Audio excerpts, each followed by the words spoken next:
What up, African world? It's Home Team here, and welcome back to another video of African history, culture, and worldview. And today, we're going to be talking about the life story of Harry Washington, the enslaved African of America's first president, George Washington.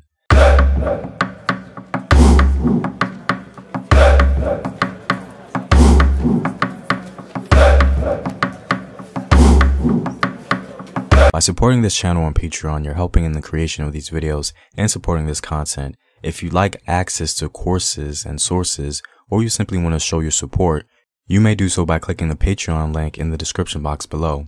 The enslaved African of America's first president, George Washington, was known as Harry Washington. It's believed that he was born in the region around the Gambia River around 1740. He was brought to America early in the 1760s on one of the shipments to the lower Potomac River area in 1760 and 1761.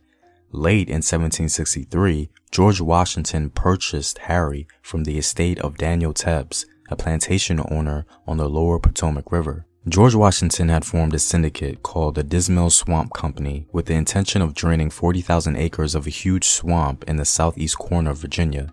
The Dismal plantation was managed by his brother John, and Washington's contribution to the enslaved workforce was 4 people he bought from Tebbs' estate, Harry being among them. They worked in appalling humidity, enveloped in clouds of mosquitoes to cut a canal 3 feet deep and 10 feet wide that would drain into a lake 5 miles away. To get cash for the project, they also cut shingles of white cedar and cypress out of the vine-entangled woods. Harry was later described as a very valuable hostler, so his job must have included looking after Washington's horses. He continued to work as a house servant until June 1771, when he appeared in a list of the enslaved laborers on Ferry Plantation, most distant of the Mount Vernon farms. For Harry to be moved from skilled work to grueling plantation labor must have dismayed him greatly, and perhaps became the motivation for his planned escape. George Washington paid for a search party to retrieve him, and in a matter of weeks, Harry was captured and returned. Ironically, after some time, he was returned to the house to labor there.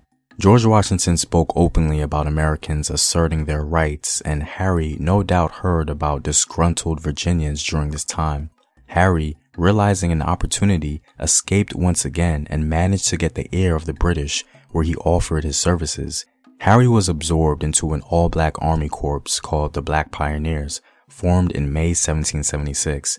Just 3 years later, he became a corporal in the Black Pioneers, which made up a 7,000-strong force. This force participated in the invasion of South Carolina and the siege of Charleston. However, in the end, the British were defeated, and Harry became part of a black community consisting of about 4,000 people who found safe haven in the British zone in New York. Nervous about the British defeat, Harry wasn't exactly sure what fate might bring him. However, the British kept their promise to former enslaved runaways and sent him to Nova Scotia in a settlement they named Birchtown.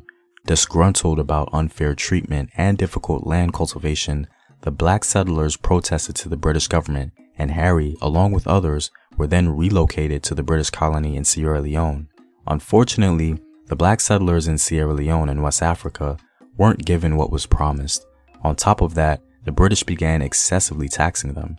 Harry and others went to the mountains and started their own farms. Still, ardent about gaining more rights for his participation in the fighting with the British, he continued to protest, but to no avail. The black settlers were considered agitators, and they were all arrested and tried by a military tribunal. All of them were subsequently banished from the community, and unfortunately, that's the last we hear of Harry Washington. But it is interesting that an enslaved African was able to outwit one of the most celebrated figures in American history. Well, I'm all out, guys. If you like these videos and want to help in its continued production, consider supporting the Home Team on Patreon.com. The link is in the description box below. Know thyself. Remember your ancestors. Peace.